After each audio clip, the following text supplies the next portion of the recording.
2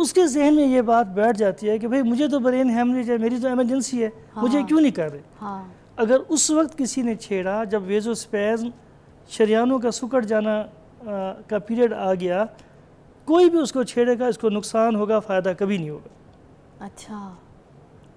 اس لیے لوگوں کو ہم سے گلہ یہ ہے کہ وہاں پہ مریض کیوں انتظار کرتے ہیں. بھئی آپ آتے دیر سے ہیں, آپ اگر فوراً سی ٹی اسکین کروا لیں آدھے گھنٹے سے کم وقت میں Punjab institute of neuro sciences میں. اچھا, اگر ڈاکٹرز ویٹ کا کہتے ہیں, آپ کے کہنے کا مطلب ہے کہ اس میں بھی پھر کوئی وجہ ہے؟ جی, اس کی وجہ یہ ہے کہ ہم ان شریانوں کو دوبارہ کھلنے کا انتظار کرتے ہیں.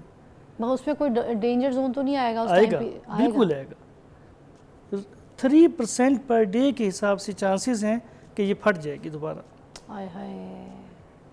تو لیکن حل بھی تو کوئی نہیں ہے نا اس کا. حل یہی ہے کہ ٹائم پہ جو آپ نے 24 گھنٹے کا ہے, یا تو پھر اس ٹائم پہ جا کے فوراً اس کی ٹریٹ کروائی میں جائے. نے اتنا سادہ لفظ کہا کہ یہ وہ درد ہے جو زندگی میں پہلے کسی کو کبھی نہیں ہوتا. بس اس بات کو کوئی یاد رکھ لے, اور ساتھ میں صرف اپنی گردن کو اوپر نیچے کر کے دیکھے کہ اکڑ تو نہیں گئی. اچھا ڈاکٹر صاحب, یہ تو آپ نے بتا دیا. مجھے ایک بات بتائیے گا کہ اب یہ جو گردن ہے, آپ نے کہا ہے کہ کیسے کرنا ہے اس کو, یہ پکڑنا نیچے کریں, اپنی چین نیچے لگائیں, پکڑنی نہیں ہے, ہاتھ نیچے کر لیں, ہاتھ نیچے کر دی, اور نیچے کریں, اور دیکھیں فضا, ادھر دیکھیں, ادھر دیکھیں. جی, یہ چین ہے, اس کو صرف یہاں لگائیں. اچھا ادھر لگا. اگر یہ لگ جاتی ہے آسانی سے تو اس سے مطلب سب ریکنائڈ ہیمریج نہیں ہے. اچھا, اگر نہیں لگتی تو پھر خطرہ, پھر میگرین یا سب ریکنائڈ ہیمریج. میری تو لگی نہیں رہی ڈاکٹر صاحب, میں جب بھی جینا چاہتی ہوں, میری کیا لڑکے ڈرا رہے, میرے ویسے ہاتھ پیر کانپنا شروع ہوتے ہیں. ڈاکٹر صاحب میری نہیں لگ رہی. فیمیل میں سرویکل سپیزم ہوتا ہے, پٹھوں کا اکڑاؤ اکثر رہتا ہے. مجھے تو بہت رہتا ہے. ہاں, تو یہ اس وجہ سے نہیں لگ رہی. اس وجہ سے. اور تو کوئی ڈرنے کی بات نہیں ڈاکٹر صاحب, پلیز میرے شو پہ آئے, آپ مجھے ڈرا کے. میں آپ کو اتنا سادہ لفظوں میں اتنی سادہ باتیں بتا رہا ہوں کہ شاید کوئی آپ کو بتائے گا. ایک لفظ اگر کوئی یاد کر لے کہ اس جیسا درد پہلے کبھی نہیں ہوا, فوراً جائے سی ٹی اسکین کروا لے. جنرل ہاسپٹل میں مفت ہوتا ہے وہ جو داخل ہوتے ہیں, اور 500 یا 1000 روپے لگتا ہے جو کہ داخل نہیں ہوتے. اچھا, اور ڈاکٹر صاحب جیسے یہ پرائیویٹ ہسپتالوں میں اگر اس کی ٹریٹمنٹ کوئی کروا رہا ہوتا ہے تو کیا یہ بہت مہنگا علاج ہے؟ جی بالکل, بہت مہنگا علاج ہے. اب فرض کرو کہ وہ ہمارے پاس آ گیا, اس کی اینجیوگرافی ہو گئی ہے, تو پھر اب ہم اس کو ہمارا ایک بورڈ ہوتا ہے, وہ بیٹھتا ہے. اچھا, وہ یہ ڈیسائیڈ کرتا ہے کہ کیا اس کو کوائل ڈلنا ہے, کہ اس کو کلپنگ ہونی ہے. کلپنگ کا کیا سین ہے؟ کلپنگ ایک آپریشن کا نام ہے, ہم اس شریان کو بند کر دیتے ہیں. اچھا, جو بلاک ہوتی ہے, جو پھٹ جاتی ہے, جو اچھا پھٹنے والی شریان کو ہم بند ہی کر دیتے ہیں. یہ پھٹنا اس طرح ہوتا ہے جیسے ایک بیلون ہے. کبھی پرانے بچپن میں آپ نے بیلون پھلائے ہوں, تو جب ہم بیلون پھلاتے تھے تو یہاں سے نہیں پھولتا تھا, درمیان سے پھول جاتا تھا, آگے سے پھر نہیں پھولتا. اس کو کہتے ہیں اینوریزم. اچھا, تو اس کی کلپنگ ہوتی. اچھا, اور ڈاکٹر صاحب کوئی ایسے پریکاشنز جو یہ بیماری ہونے سے بچا لے, کچھ ایسی کوئی بات کہ مطلب یہ ساری چیز اگر کوئی پریکاشنز والی باتیں بتا دیں, پھر دوسرا آپ بتا دیجئے کہ ہم ڈاکٹر سے بھی بچ سکیں, کوئی ایسے سمٹمز اگر فیل ہوں تو پھر فوراً ڈاکٹر کے پاس جانا, یہ ساری باتیں. سب اریکنائڈ ہیمریج کو کیسے بچایا جائے؟ سٹریس فری لائف سے. سٹریس فری, ٹینشن نہیں لینی, سٹریس فری لائف. اچھا, اب آپ دیکھیے کہ کیا ہم اس طرح کر سکتے ہیں؟ نہیں, سٹریس کے بغیر کیسے جی سکتے ہیں؟ نمبر 1. نمبر 2, ہو سکتا ہے سٹریس کے بغیر بندہ جی سکتا ہے. اچھا, نہیں جی سکتا. مجھے تو ویسے کوئی سٹریس نہیں ہے, اللہ کا شکر, پتہ نہیں, مگر باقی میں دیکھتی ہوں پوری دنیا سٹریس کے پیچھے ہی. اچھا یہ بتائیں فیضا, آپ مانتی ہو اللہ کہتا ہے الا بذکر اللہ تطمئن القلوب؟ بالکل, بے شک, اللہ کے ذکر میں ہی برکت ہے. نہیں, دلوں کا اطمینان ہے. اطمینان بھی اسی میں, بالکل بے شک. تو پھر ہاں, تو بڑا سادہ سا ہے. اپنی لائف کو سادہ کرتے جائیں, خواہشات پہ قابو رکھنا شروع کر دیں, بے شک, آپ کو سٹریس نہیں آئے گی. ہاں, اب یہاں تو میں یہ بات کہہ سکتی ہوں نا کہ ٹینشن جو ہے وہ امیروں کی بیماری, غریبوں کی نہیں ہے. بالکل آپ صحیح کہتے ہیں. آج کل فٹ پاتھ پہ بھی سوتا ہے نا, تو بارش ہوتی ہے تو باہر نکل کے ناشتہ شروع کر دیتا ہے. برین ہیمریج نہیں ہوتی. نہیں ہوتا, یہ تو میں آپ کو صحیح کہہ رہی تھی نا. اور یہ امیروں کی طرف سے اس طرح ہم نے اپنے گھر چھوٹے بنا لیے, چھوٹے نہیں بلکہ تنگ بنا لیے. جی, ہم نے صحن رکھنے چھوڑ دیے. جی, ہم آرٹیفیشل سارے اے سیز میں رہنے شروع ہو گئے. جی سر, میں آپ کی بھی بات کو کوٹ کرنا چاہوں گی. آپ ماشاءاللہ اتنی بڑی پرسنالٹی, اتنے اچھے انسان میرے پاس بیٹھے.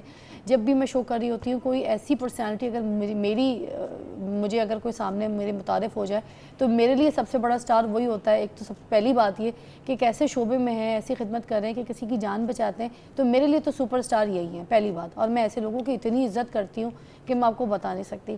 ٹھیک ہے, دوسرا میں ان کے بارے میں یہ بتانا چاہ رہی تھی کہ جس طریقے کے پروفیسر ہیں, پڑھاتے ہیں, جس طریقے کے سرجن ہیں, ویری سینئر, اور انہوں نے اپنی لائف میں ان کی جو سٹوری گول ہے وہ میں آپ کو بتاؤں کہ ان کو دنیا میں بہت سی جگہوں سے آفر تھی, مگر اس کے باوجود انہوں نے گورنمنٹ ہاسپٹل کو جو ہے پریفر کیا, اور یہ جنرل ہاسپٹل میں ہے تاکہ یہاں پر ہر بندے کا علاج کر سکے. اور ان کو جو علم حاصل ہے, جو ان کے ہاتھ میں ایک شفا ہے, اور جو ان کو ٹیکنیکس پتہ ہے, جو کام ان کو آتا ہے, اس کام کا انہوں نے صحیح فائدہ جو ہے کہا کہ صحیح لوگوں کو ملے, لوگوں کو شفا جو ہے وہ مل سکے اور لوگ صحت یاب ہو کے نکلے. کیونکہ پہلے تو ذہن کھول کے علاج ہوتا تھا, ٹھیک ہے, ذہنی دماغ کھول کے لوگ اس طرح سے پورا کھول کے رکھ دیتے تھے.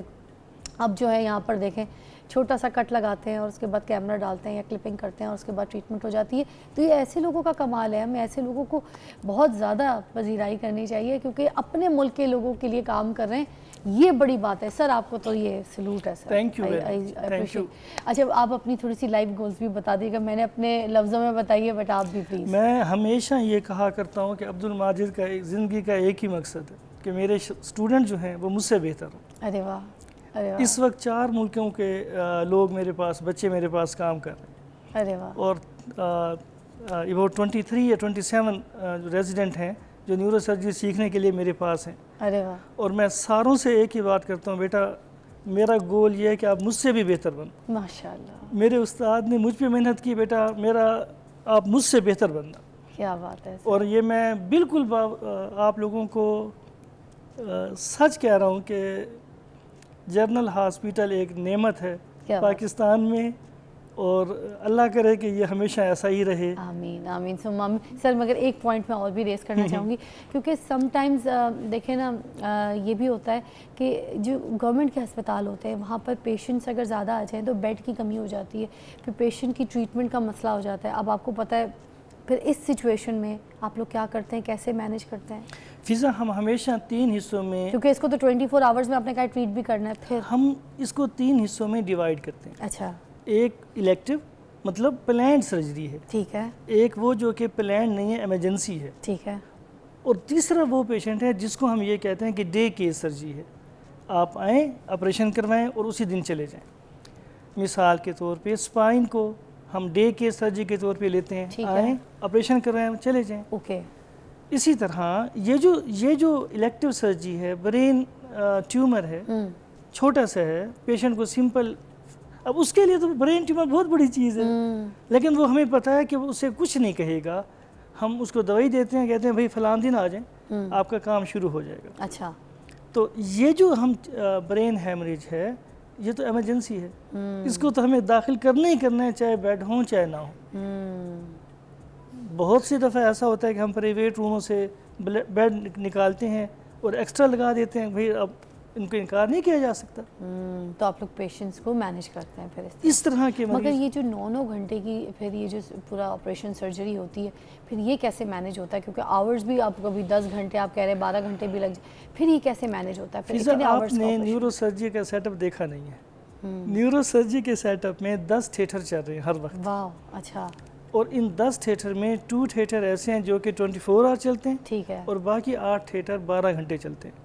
زبردست زبردست. دیٹس وائی آپ, بڑی بات ہے, اتنی خدمت, اتنا اچھا کام کر رہے ہیں آپ لوگ. اور شاید آپ کو یہ بھی پتا ہو کہ ہمارے پاس 4 CT اسکین ہیں ہر وقت کام کرنے کے لیے, 2 صبح کو 2 رات کو. ارے واہ, ٹو گڈ, ویری نائس. اس لیے یہ یقین کیجئے کہ ہمارے پاس امریکہ سے لوگ آتے ہیں, ہمارے بچے امریکہ جاتے ہیں, UK جاتے ہیں, وہ بھی آ کے یہاں پہ یہی کہتے ہیں کہ اس جیسا سیٹ اپ کہیں نہیں ہے. ہمارے پاس جس چیز کی کمی ہے نا, یہ میرا ایک دل کا ایک درد ہے، ماشاءاللہ ماشاءاللہ. وہ ہے کہ ریہیبلیٹیشن نہیں ہے ہمارے پاس. اچھا یہ نہیں ہے. یہ نہیں ہے. میں تو کہوں گا کہ ایک ہم دن اپیل کرتے ہیں نا گورنمنٹ سے، یہ آپ کی آواز، یہ آپ کا کیمرہ ہے سر، پلیز آپ بات کریں. آپ میں صرف مقتدر لوگوں سے یہ کہوں گا کہ ہمارے پاس ریہیبلیٹیشن سینٹر نہیں ہے. یہ جو ینگ بچے جو ایکسیڈنٹ کے ساتھ آتے ہیں، معذور ہو جاتے ہیں، ان کو ریہیبلیٹیشن چاہیے ہوتی ہے. Physio therapy is not rehabilitation, it is a part of rehabilitation. تو میں ان سے یہ کہوں گا کہ مہربانی کر کے کوئی ایسا انسٹیٹیوٹ بنائے جو کہ سمپل ریہیبلیٹیشن کا ہو. ہم سے گورے صرف اس لیے آگے ہیں کہ ان کی ریہیبلیٹیشن بہت زیادہ بہتر ہے ہم سے. میں بھی ساتھ ساتھ مریم نواز جی آپ سے بھی اپیل کروں گی کہ یہ جس طریقے سے آپ سے ڈاکٹر صاحب نے ابھی بات کی ہے، اگر اس پہ حکومت کی نظر ہو تو یہ ریہیبلیٹیشن جو سینٹر ہے وہ بنائے جا سکیں گے. بلکہ میں تو یہ بولوں گی، اتنے نیک انسان ہیں، آپ شروع کریں، یہ حکومت آپ کا ساتھ دے. کتنے بچے ان لوگوں کی جان بچ سکتی ہے، کتنا نیک کام ہے. ہم نے ہمارے پاکستان کو سیف پاکستان بنانا ہے، ٹھیک ہے. ہمارے پاس آلریڈی کتنی ساری چیزوں کے ایشوز ہیں، پرابلمز ہیں، ٹھیک ہے. تو میں ڈیلی مجھے لگتا ہے میرے شو پہ مریم نواز جی آپ کے لیے کوئی نہ کوئی اپیل لے کر آتی ہوں، تو مجھے لگتا ہے شاید آپ میری یہ آواز سن لیں اور اس کے اوپر بھی کام کریں، کیونکہ بہت اچھے نیک انسان ہیں جو یہ بات کر رہے ہیں. اور یہ پاکستان کے لوگوں کی، ہم مسلمانوں کے سارے جتنے بھی پیشنٹس ہیں ان کی خدمت کر رہے ہیں. تو یہ آپ یہ خدمت خلق ضرور دیکھیں، اور یہ جس طریقے سے اپیل کریں، جس کام کی اپیل کریں اس کے اوپر نظر ضرور ڈالیے گا اور یہ کام جلد سے جلد کروائیے گا. اور سر کوئی اینڈ میں میسیج دینا چاہتے ہیں تو پلیز میسیج دیتے ہوئے پھر ہم بریک پہ جائیں گے.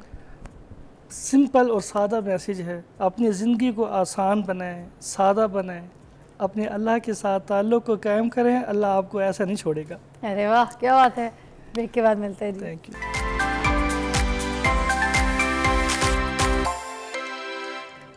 Welcome back, you watching morning with Fiza. ناظرین ابھی میں آپ کی ایک بڑے اچھے ہیرو سے ملاقات کروانے لگی ہوں، بات کرانے لگی ہوں، اور بڑے فین ہیں آپ. آج کل تو سوشل میڈیا پہ بھی ان کو اتنا زیادہ دیکھا جا رہا ہے، جیسے کسی اسٹار کی فین فالوئنگ ہوتی ہے نا، اسی طرح ہی میرے بھائی کی فین فالوئنگ ہے. میرے شو پہ بھی آ چکے ہیں اور آپ کو پتہ ہے پاکستان کا نام روشن کر چکے ہیں. پاکستان کے پہلے کراٹے کومبو کے ورلڈ چیمپئن جو ہے وہ بن گئے ہیں، اور دنیا میں انہوں نے پورے پاکستان کا لوہا بنوایا ہے. اور سنگاپور میں بھی کراٹے کامبیٹ میں انہوں نے جو ہے وہ فتح حاصل کر لی. تو آج ہمارے ساتھ ہے، میں ان کے ساتھ بات کرنا چاہوں گی MMA فائٹر شاہزیب رند. السلام علیکم شاہزیب بھائی. وعلیکم السلام، کیا حال ہے؟ خیریت سے؟ آپ ٹھیک ٹھاک؟ اللہ کا شکر. ویسے اب بنتا نہیں تھا کہ اسکائپ پہ آج بات کریں، مگر دل کرا تھا ہم نے کہ چلے آج آپ کو ایسے فون پہ لے لیتے ہیں. ورنہ دل یہی ہے کہ آپ جب لاہور آئیں تو آپ میرے شو پر ضرور آئیں. انشاءاللہ ضرور.